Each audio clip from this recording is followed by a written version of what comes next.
This morning, we're going to be talking about Jesus as King. That's going to be our topic today. We're going to look at two stories in particular that highlight and emphasize Jesus as a king. And what I want us to think about today, I want us to ask the question, okay, well, what kind of king is Jesus? In order to do that, as I mentioned, we're going to be in John 12. This is actually going to be the very beginning of the second half of the book of John. The book of John was written by a close friend and a follower of Jesus named John, and he wrote a biography of Jesus, and he's actually structured his book in a really interesting way. So the first 10 chapters, John 1 through 10, cover 3 years of Jesus' life, his teaching, his ministry. And then what we looked at last week was chapter 11. And chapter 11 is like the hinge that swings John into the second half. And the second half of John is 10 chapters, and it just focuses on the last week of Jesus' life. So you got first half, 10 chapters, 3 years. Second half, 10 chapters, 6 days, 1 week in Jesus' life. It's almost as if John wants us to slow down and to process everything in light of Jesus' death. He's going to take half his book to focus on the last week of Jesus' life. It's like he's saying, hey, I want you to interpret everything we're going to talk about from here on out in light of the fact that Jesus is going to die. And so that's where we're going to be today. So read with me John chapter 12, starting in verse 1. 6 days before the Passover, Jesus therefore came to Bethany, where Lazarus was, whom Jesus had raised from the dead. So they gave a dinner for him there. Martha served, and Lazarus was one of those reclining with him at table. Mary, therefore, took a pound of expensive ointment made from pure nard and anointed the feet of Jesus and wiped his feet with her hair. The house was filled with the fragrance of the perfume. But Judas Iscariot, one of his disciples, he who was about to betray him, said, "Why was this ointment not sold for 300 denarii and given to the poor?" He said this not because he cared about the poor, because he was a thief, and having charge of the money bag, he used to help himself to what was put into it. Jesus said, "Leave her alone, so that she may keep it for the day of my burial. For the poor you always have with you, but you do not always have me." When the large crowd of the Jews learned that Jesus was there, they came not only on account of him, but also to see Lazarus, whom he had raised from the dead. So the chief priests made plans to put Lazarus to death as well, because on account of him, many of the Jews were going away and believing in Jesus. The next day, the large crowd that had come to the feast heard that Jesus was coming to Jerusalem. So they took branches of palm trees and went out to meet him, crying out, "Hosanna! Blessed is he who comes in the name of the Lord, even the King of Israel." And Jesus found a young donkey and sat on it, just as it is written, "Fear not, daughter of Zion. Behold, your king is coming, sitting on a donkey's colt." His disciples did not understand these things at first, but when Jesus was glorified, then they remembered that these things had been written about him and had been done to him. The crowd that had been with him when he called Lazarus out of the tomb and raised him from the dead continued to bear witness. The reason why the crowd went to meet him was that they heard he had done this sign. So the Pharisees said to one another, "You see that you are gaining nothing. Look, the world has gone after him." Would you guys pray with me? Father, I ask that we can see your Son clearly for who he is as a king this morning. And Lord, I pray that the words of my mouth and the meditations of our hearts would be pleasing to you, O Lord, our rock and redeemer. In Christ's name, amen. What we've got here are two stories, and both of them do kind of the same thing. They both are foreshadowing the death of Jesus. The first story is, the context of the story is a dinner party. So we've got Mary and Martha, who are good friends with Jesus, and they throw a dinner party for their brother Lazarus and for Jesus. Now, this is just kind of an ancient rule of thumb. If you remember, Lazarus, back in chapter 11, was raised from the dead. So that's how you get a dinner party thrown from you. If you die and then you come back to life, you get a dinner party thrown for you. That's just what happens, right? Oh, and by the way, if you're the guy who raised him from the dead, you get to be the guest of honor. So if you ever wonder, like, how do I be the guest of honor at a dinner party? Raise somebody from the dead. There you go. That's how you do it. So they throw him a dinner party, and they're grateful for what Jesus has done. And not just that he's raised their brother Lazarus from the dead, but the way in which he did it actually cost him his life. If you remember, we looked at that last week in chapter 11, that for the first 10 chapters of John, there's this growing tension and conflict between Jesus and the religious leaders. And in chapter 10, it overflows, and they try and kill Jesus, which forces him into hiding. And so Jesus is kind of in the wilderness, and that's when he learns that his friend Lazarus has died, and he's faced with a decision. Do I go be with my friends and family while they mourn the death of my friend Lazarus? And that will cost me my life, or do I stay here and preserve it?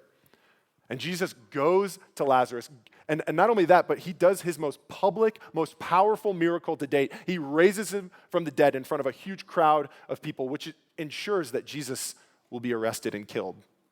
It's the last straw for them. And so they're grateful that Jesus was willing to even give his life in order to raise their friend Lazarus from the dead. And so after this, Jesus is a fugitive. If you just look a little bit back with me in the end of chapter 11, this is how the Lazarus story ends in 11, starting in verse 54. Jesus, therefore, no longer walked openly among the Jews, but went from there to the region near the wilderness, to a town called Ephraim, and there he stayed with the disciples. Now the Passover of the Jews was at hand, and many went up from the country to Jerusalem before the Passover to purify themselves. They were looking for Jesus and saying to one another as they stood in the temple, "What do you think? That he will not come to the feast at all?" Now the chief priests and the Pharisees had given orders that if anyone knew where he was, he should let them know so they might arrest him. Jesus is a fugitive. And yet he comes to this public dinner party, probably because it'll cost him his life. And so at this party, Mary anoints him with perfume. Well, why does she do that? When you would bury somebody, before you would bury them, you would wrap them up and cover them in spices and different perfumes, and so the body kind of smelled nice. So she's preparing him for his burial. And on top of that, she uses this really expensive and rare perfume, which would have been reserved for an honored person, a dignitary, or a king. So she's preparing Jesus to die a king's death. Now, shortly after, we get to our second story, which is Jesus entering into Jerusalem. Now, again, remember, he's a fugitive, and yet he's going to go straight into the heart of Jerusalem, the capital city, during the busiest time of year, Passover. There would have been hundreds of thousands of pilgrims in the city. He's just ensuring that he's going to go to his death. And this is actually what they've wanted from Jesus this whole time, for him to enter into their city as a king. So Jesus is now willingly accepting his enthronement, but not how they think he's going to go to his death. Now, I personally admire Jesus for the courage that it must have taken to do this, right? Like, he stares at the face of his enemies and he just goes straight into the heart of it. Even if you're not a Christian, even if you don't really believe in Jesus or follow Jesus, like, you have to admire him for what he's done here. It has to take grit and courage, right? He's that humble king willing to give up everything to love and serve others. John, in his book, his narrative arc for Jesus goes like this. He's a powerful man with a huge following and could potentially start an entire movement, who willingly goes to his death on behalf of his enemies. That's the narrative arc of Jesus. Now, this is actually a narrative that we often value in our culture, right? About a gentle, lowly, and humble person who sacrifices themselves for others. We kind of tell this story a lot in our art, in our film, in our literature. It's a popular narrative. But at the time, in the ancient world, this would have been absolutely ridiculous. Like, this is just embarrassing. There was no such thing as a god, as a king, as a hero who embodied the values of weakness and sacrifice. Those things were seen as not traits for heroes, not qualities that you want in your god. I mean, go back, read Greek mythology, Roman mythology, look at the surrounding religions and philosophies of the day. None of them emphasize a king or a god who would do this. In fact, have you guys ever read Homer's The Iliad, the old Greek poem? It's that amazing story about Achilles and the Trojan War. And remember, they bring in the Trojan horse and take the city, and it's this fantastic story. Well, in the story, Achilles, who's the hero, is an absolute barbarian. I mean, he kills by the hundreds. He takes women as he pleases. And he's just a savage. He cares for no one but himself and his own glory and his own legend He answers to nobody but himself. But then in 2004, Hollywood decided to make a movie about this. It's called Troy. And do you know who they got to play Achilles? Brad Pitt. With his perfect bleach blonde hair, his glistening muscles, right? His airbrushed skin. He's just like the model version of Achilles, just waving a sword around, right? Like, this could not be farther from the depiction of Homer's Iliad. In fact, Roger Ebert, the great film critic, he began his review of Troy like this. He said, Troy is based on the epic poem The Iliad by Homer. According to the credits, Homer's estate should sue. See, do you know what they've done? They've made the modern version of Achilles. Right? In Troy, he actually at one point decides to make peace because he falls in love with a woman. He's introspective. He's selfless at times. He's gentle at times. What have they done? They've made the modern version because no ancient Greek mythology would have a hero like that. But we are more enraptured in that kind of story today. We appreciate the lowly king, the gentle hero, the sacrificial hero. Look throughout our art. I have to mention this because actually today is the 20-year anniversary of the movie The Matrix, which is a great movie. It's also the 20-year anniversary of pastors using The Matrix as a really bad sermon analogy. But I'm going to do it, all right? I'm going to do it. So because what is The Matrix? It's about a hero who dies to win. It's about a hero who doesn't win through his power and his strength, but he actually wins through weakness. Right? Tons of our epics are telling this story, like Lord of the Rings, Harry Potter, Saving Private Ryan, Star Wars, on and on I could go. There's a new Avengers movie coming out. I haven't seen it, but I don't need to see it to tell you that one character or more will die to save another. Guaranteed. Also because a lot of their contracts are up. Takes the fun out of it. Okay, what does this mean? What does it mean that before Jesus, we didn't have heroes like this, and since him, we're telling this story all the time? Could it mean that we long for this kind of hero? Could it mean that we long for a king who will give his life for ours? That we want the sacrificial king? We want the king who wins through weakness and triumphs through death? Perhaps it's because we actually have one. Maybe we're telling this story not as fantasy, but because it's actually true and it's written on our hearts. It's what Jesus did. He died for you. He died to save you. He went straight into the heart of his enemies, into the teeth of death for you and for me. The prophet Isaiah, predicting hundreds of years before this what kind of king would come for Israel, says this about him in Isaiah 53. It says, he was despised and rejected by men, a man of sorrows and acquainted with grief. And as one from whom men hide their faces, he was despised, and we esteemed him not. Surely he has borne our griefs and carried our sorrows, yet we esteemed him stricken, smitten by God, and afflicted. But he was wounded for our transgressions. He was crushed for our iniquities. Upon him was the chastisement that brought us peace, and with his stripes we are healed. That's a good king. That's the king we all long for. And so that's what kind of king Jesus is. He's a sacrificial king. And while this is admirable, it's more than just sentimental. It's more than just what a nice thing for Jesus to do on our behalf. His death had a real purpose. So let's look at that purpose. In order to do that, let's take a look at the entry into Jerusalem. This is the second story in our passage, starting in verse 12. And I want us to pay attention to how do the people receive Jesus? Like, in what posture are the people going to receive Jesus versus how does he actually show up?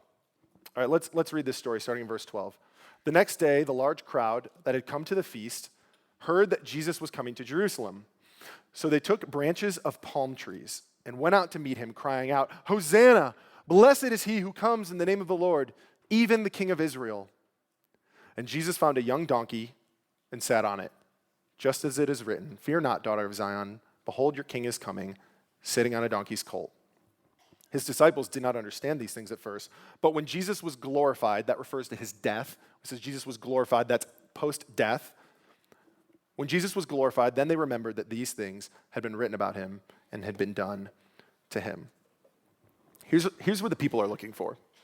People come out looking for a powerful king, a national king, a king who will restore their national identity, and a king who will free them from their Roman occupation. That's what they're looking for. We know that they want a powerful king. Look back at verse 9 with me. Verse 9 says, when the large crowd of the Jews learned that Jesus was there, they came not only on account of him, but also to see Lazarus, whom he had raised from the dead. So they want to see the dead guy that he resurrected. So the chief priests made plans to put Lazarus to death as well, because on account of him, many of the Jews were going away and believing in Jesus. So they were attracted to Jesus' power. In fact, throughout the Gospel of John, we see Jesus raise a man from the dead. We see him feed like 20,000 people miraculously. And we see him heal people of different physical defects. That would make a pretty good military leader, wouldn't it? Can you imagine a military campaign with a king with unlimited free food, with unlimited free universal health care, and with, unkillable people? Be a pretty good military campaign, right? Follow that king. So they come out for his power. They also come out because they think he's going to be the national leader, right? We know this because the palm branches that they wave. The palm branch at this time was the symbol of their country. It was actually printed on their currency. And people would wave palm branches to symbolize triumph and victory. It was a proclamation of victory. It's like the palm branches were the good old stars and stripes, right? You wave them to show your national support. And then we actually hear them. They say, Hosanna, blessed is he who comes in the name of the Lord, even the King of Israel.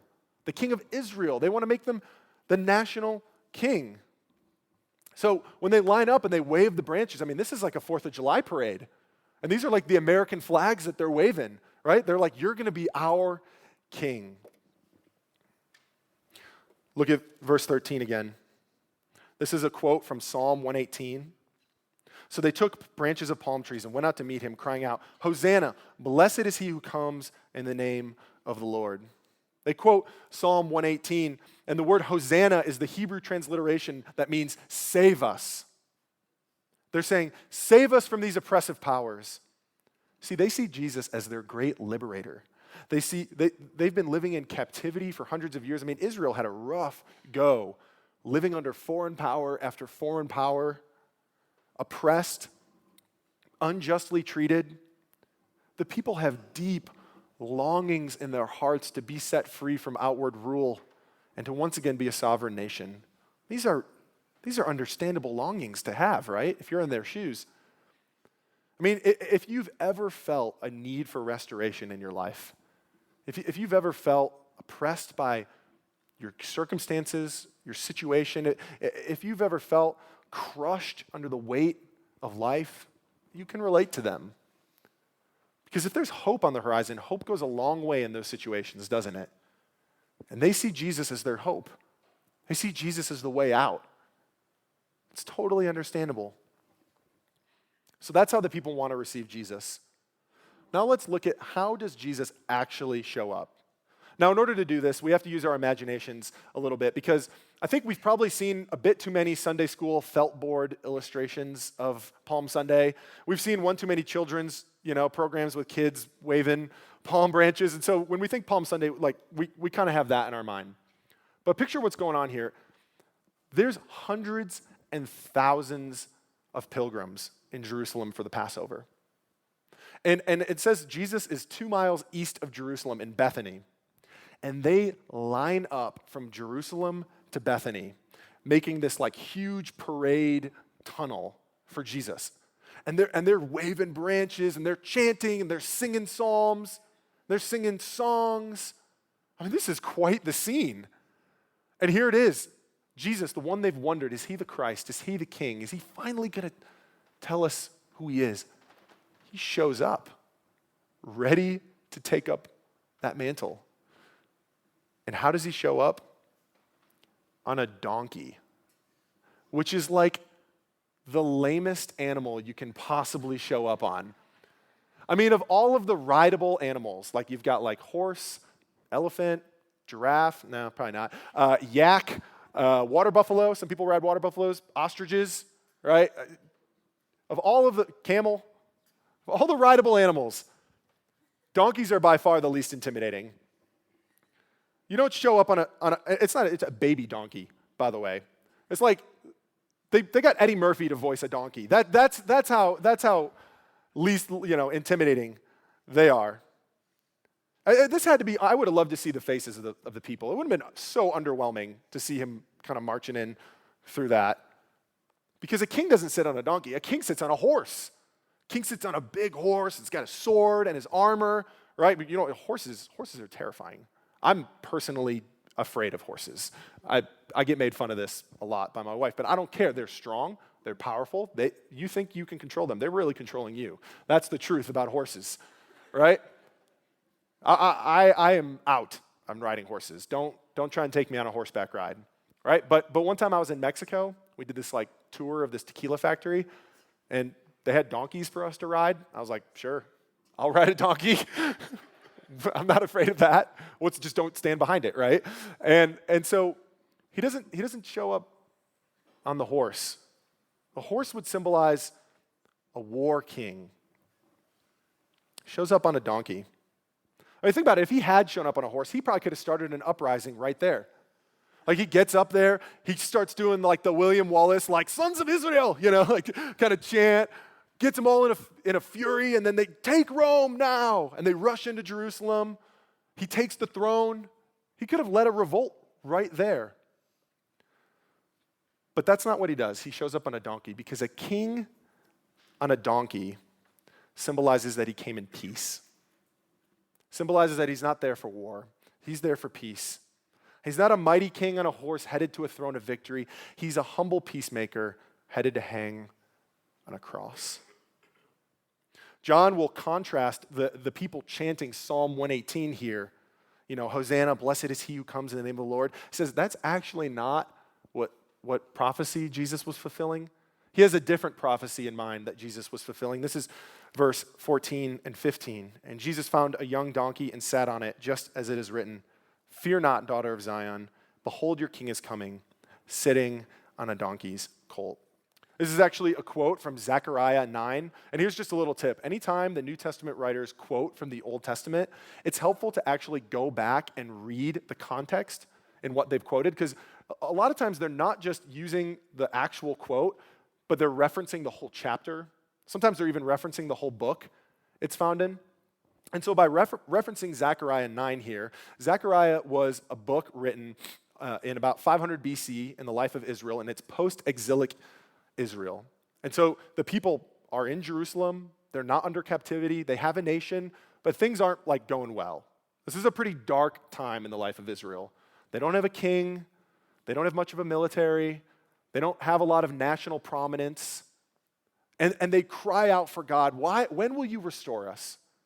When will you renew us? When will you bring us back to glory? And so God sends the prophet Zechariah, who comes and says, God will in fact restore you. And he's going to do it by sending his Messiah.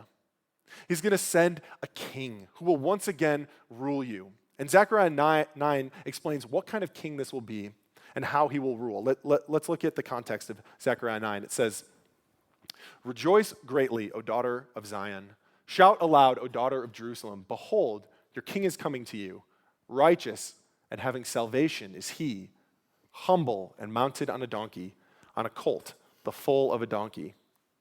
I will cut off the chariot from Ephraim and the war horse from Jerusalem, and the battle bow shall be cut off, and he shall speak peace to the nations.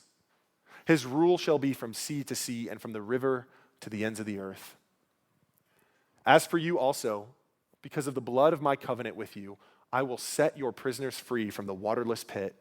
Return to your stronghold, O prisoners of hope.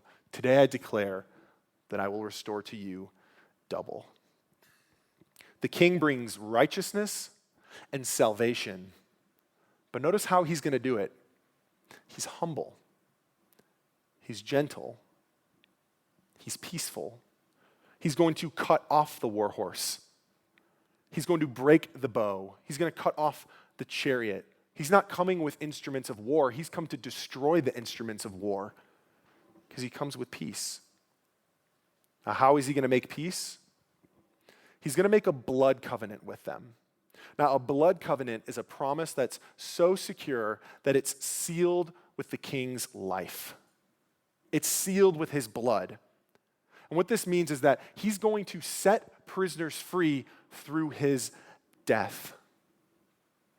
See, here, the people come out expecting a national hero who will free them from their present circumstances. But he came to fix more than our external problems. He came to do more than to just fix what's in front of us. He came to save us from a much greater problem than that. He came to save us from sin and from death, that which affects all. See, what good would it be to free them politically from Rome, but leave them captive to sin? What good would that be for them? Now, this is actually a really great picture for how many people discover Jesus or start to show interest in Jesus. The people here show us a really great picture of it. A lot of times it starts with an external felt need, doesn't it? Like life is difficult. My marriage is falling apart. I'm lonely. I'm having financial difficulties. I'm sick. I have an addiction. Or maybe they feel the malaise of life. Maybe just feel the purposelessness of life. Or maybe an overall sense of just the brokenness of society. And then you look at Jesus and go, well, he's powerful. He's a healer. He's a miracle worker. That could be good for me. And then they see that he stands for what's right. He stands for what's good. He seeks restoration in the world. This is a good king. So they seek him. Maybe he's the antidote. Maybe he's the fix to this thing that ails me. He's the fix to the problem. And what they find is that the more they get to know Jesus, he doesn't actually deal with the external problem in the way that they usually imagine. Or maybe he does. Maybe he does. Maybe he does help or fix some things, but he doesn't stay there. He goes deeper. He goes for the heart. He says, make me your king over your whole life, or I'm not your king at all. I'm your servant. I can't just be co-opted into your agenda for your life and still be a king. See, because even if Jesus would address all we see as wrong in our life, like if we were to just ask him for the perfect life and he gave us every desire of our heart and he gave us just eternal bliss, he knows that we're still going to be miserable because we're still stuck in our sins. So you can have the perfect job, the perfect home, great relationships, a great country to live in, wealth. None of it matters if your heart is still captive to sin, right? You'll still have lust. You'll still have greed. You'll still choose yourself over others. You'll still not love your neighbor as you should. You still won't have care and compassion for the poor. You'll still harbor resentment and anger towards people who wrong you. A good king goes beyond the external problems, and he addresses the longings and the hearts of people, what's really at the root of it. But if you receive Jesus as this kind of king, if you let him not just onto the outside, but if you let him into the inside, boy, is it liberating. Whew, is it liberating. Don't just accept him for what he can do for your external circumstances. Accept him and receive him as the liberator of your soul, the one who frees you from that which plagues your heart. Don't just let him into what's on the surface. Let him into the deepest, darkest, most embarrassing, shame-filled secrets in your soul. Open up everything to him, and you know what you'll find? He's gentle. He's loving. He's kind. And he says, I've died to take that from you. You can trust me as your king. He will give you his life to free you from that which is dark in your soul. That's what kind of king he is. Years ago, I knew a guy who was a follower of Jesus, and him and his family came home one day, and their house had been torn to shreds, had been robbed, everything was stolen. The jewels were gone, the electronics were gone, anything of value in their home was gone, and the rest that wasn't valuable was just destroyed. And you know how he reacted? He didn't cry out, God, why did you let this happen to me? Why didn't you protect me, God? How could you do this? He didn't cry out, God, judge the men who did this. Bring them to justice. You know what he said? I'm saved by grace and nothing I own was mine anyway. I've got something better than all this stuff. I've got a king who loves me. God, forgive these people and help us to honor you in the good and the bad. Isn't that freedom? If you can't rile a man by threatening him and his family and destroying his home, then what can you take from him? That's freedom. Don't you want that? I know I do. If you receive Jesus as the gentle, humble, sacrificial king he is, you can have that. So the question is then how? How do we receive him? He's a sacrificial king. He came to die on our behalf to give us his life. Then how do we receive him? John is going to show us exactly how. Turn back with me, the beginning of chapter 12. 6 days before the Passover, Jesus therefore came to Bethany, where Lazarus was, whom Jesus had raised from the dead. So they gave a dinner for him there. Martha served, and Lazarus was one of those reclining with him at table. Mary therefore took a pound of expensive ointment made from pure nard and anointed the feet of Jesus and wiped his feet with her hair. The house was filled with the fragrance of the perfume. Mary pours out the perfume on Jesus, but she does more than that. She's actually pouring out her life. She's pouring out her whole self. This perfume or this ointment that she has is really expensive. The text tells us that it's worth 300 denarii. Now, a denarius was 1 day's wage.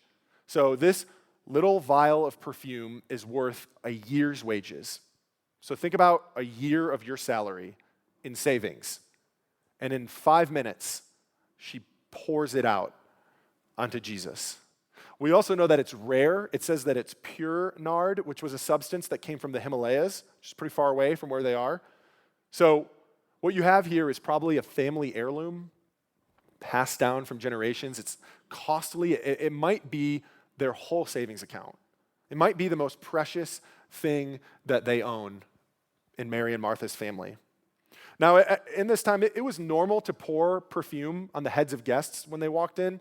It wasn't a very hygienic time, right? They didn't have showers or the kind of hygiene. I don't want to get too much into the details because it's gross, that we have today. And so when you want to have a nice dinner party, I could pour a little perfume on someone's head. It's kind of like when you're about to have someone over and you light all the candles and turn on the essential oils because you're like, I didn't really clean, but I'll make it look nice, right? Just me, all right.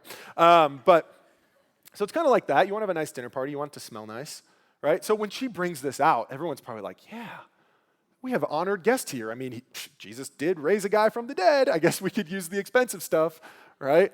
Pour a little bit on his head. But what she does is absurd. She breaks the neck of the jar and pours the whole thing out over his head and over his feet. She dumps it on his filthy feet. He's wearing chacos, walking around in the dirt all day, every day, not washing them. And she dumps them over the feet of Jesus. What's she doing? Well, she sees her humble king in front of her, the one who's given her everything, who stooped as low as he could possibly go. And she says, how can I stoop lower? She humbles herself as low as possible. What she's doing is she's expressing pure adoration and devotion to Jesus. And not just that, so it's already absurd enough that she breaks this expensive ointment and dumps the whole thing out in this moment. But then she lets her hair down and wipes his feet with her hair. Now, if you know anything about Middle Eastern culture, that women, they cover their hair up. Their hair is not to be exposed in public. To let your hair down in public is like the modern day equivalent of like hiking your skirt up. It's seen as it can be sensual. It can be seen as inappropriate. It's exposing. It's scandalous. And so the people are kind of shocked. And we get Judas here, and Judas is like the one who rebukes her, but it was probably like everybody there is looking at her like, what are you doing? What is she doing? She's exposed herself fully in front of Jesus as a way of saying, I entrust my whole self to you. There's nothing more I won't give you. You can have it all. You see, Mary understands the gospel. Mary gets the meaning. Because when you understand the depth of the sacrifice that your humble and gentle king went to on your behalf, you pour out everything to him. Have you done this? Is this something that you've done? Have you given him your all? Have you held nothing back? Have you given him your finances, your work, your relationships, your free time, your sexuality, your hopes, your dreams? Have you given him your whole self? Have you reached down to the darkest place, to that part that you don't let anybody in? Have you poured that out and given it to Jesus? Or are you holding back because you don't really see him as your king? Does he not get anything from you until you get something from him? Well, guess what? There's nothing more he can give you. He's had his body broken for you. He's had his blood poured out for you. There's nothing more he can give you. He saved you from your sins. You see, a gospel person sees Jesus as king and pours out their life before him. Now hear me. We have to make a distinction here because this sounds a little bit like religious fanaticism, doesn't it? Like if we're not too careful, this kind of sounds like a religious nut. Like, isn't this taking religion just a little too seriously? Like, can't we just go to church on Sunday, read our Bibles, keep a nice life going, and not go too far? We know this isn't religious fanaticism. Why? Well, because John includes a foil in this text. You know what a foil is? A foil is a character that's put in a story in order to compare to another character to help us see what's good or better in them. And what our foil in the story is the Pharisees. And who are the Pharisees? Well, they're the most religious people on earth. There's nobody more religious to them. And look how they react in verse 9. When the large crowd of the Jews learned that Jesus was there, they came, not only on account of him, but also to see Lazarus, whom he had raised from the dead. So the chief priests made plans to put Lazarus to death as well, because on account of him, many of the Jews were going away and believing in Jesus. Poor Lazarus. He's got a rough go. I mean, guy dies, gets resurrected, only to find that people are trying to kill him. It's a rough go for Lazarus. But the Pharisees are so lost in their religious delusions that they will even cover up evidence of a dead man rising to protect themselves. I mean, this is religious fanaticism. That they won't even let their beliefs hinge an inch. Not even if a dead man rises and they're witnesses to it. Well, why? Because they want to protect their religious comfort. They have it pretty good. They've got a pretty good system set up for their own comfort. And they've got political connections. They've got connections to Rome, and this is putting them at risk of losing them. So they've got religious comfort, they've got political connections. That's pretty nice. So they'll go to any extent. Mary pours out everything to Jesus. And they won't even give him an ounce. That's religious fanaticism. So if you're in here and you say, yeah, I believe in Jesus, but let's not take it too far. Let's not go too far. Then you haven't made Jesus your king. Jesus looks half-hearted devotion straight in the face, and he says, don't you see what I've done? I've fulfilled all of your longings. I've given you my whole self. Won't you acknowledge me as your true king? The call on your life is to respond to him like Mary today. And now we've got Judas in the story. Now, Judas isn't that different from the Pharisees. He's disgusted by what Mary has done. Let's look at how Judas responds in verse 4. But Judas Iscariot, one of his disciples, he who was about to betray him, said, why was this ointment not sold for 300 denarii and given to the poor? He said this not because he cared about the poor, but because he was a thief. And having charge of the money bag, he used to help himself to what was put into it. There's not a lot of love lost for Judas by the apostles in hindsight. They're like, this is the snitch. We're going to out him, right? So Jesus said, leave her alone so that she may keep it for the day of my burial. For the poor you always have with me, but you do not always have me. This is religion. This is the pure religious response. Follow the rules. Obey. Do what's right without any care for the love, adoration, or devotion to a humble king. This might be some of us here, right? The pragmatic religious ones among us. This is what ought to be done. God says, give to the poor. We should have sold this and given it to the poor. That's what we have to do. It's also self-righteous. Well, I can't believe you wouldn't even consider the poor. I would have. I would have given to the poor, and you just dumped it out and wasted it. Jesus will have none of a religion that pits compassion for the poor against pure devotion and adoration for him as king. He'll have none of it. In fact, he says the two are never mutually exclusive. Wherever there's love and devotion and adoration for Jesus, there's always care and concern for the poor. You know how we know that is because what he says to Judas in verse 7 and 8. Leave her alone so that she may keep it for the day of my burial. For the poor you always have with you, but you do not always have me. I know this can be kind of a confusing statement. Like, is Jesus saying, like, why should we care about the poor? In fact, this has been used that way sometimes where people are kind of like, well, you give to one person, there's 5 more who need anything, so why even bother? Sometimes this is pulled out of context. But we know that's not what it says because it's a quote from Deuteronomy 15. And Deuteronomy 15 is an entire chapter about care and concern and generously giving to the poor. And in fact, we know from Jesus' life and his ministry that one of the markers of his ministry and who he was as a person was loving those in need and caring for those on the outside. So we know it can't mean don't care for the poor. Rather, that just shows how much more valuable Jesus' life is when he's in this last week before death.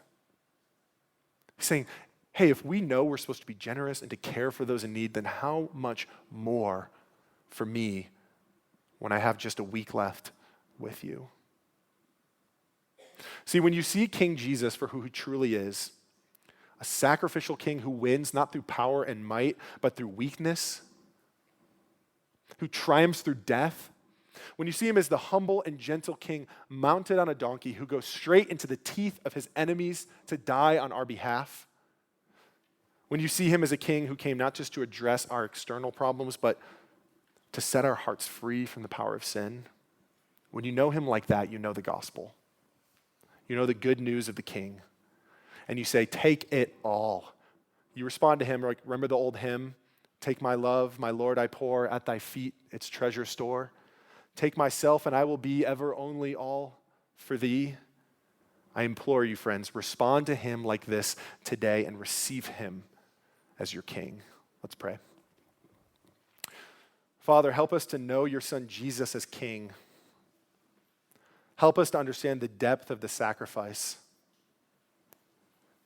And God, teach us to respond like Mary. What we need to pour out to give you our whole self. God, I pray for my friends in this room who might not have processed what it looks like to see you as a humble, gentle, and sacrificial king. Would you show up in their lives today? And I pray for my friends who know you this way, Lord, but haven't seen you this way, haven't felt you this way. Would you show up as king in their life today? In Christ's name I pray. Amen.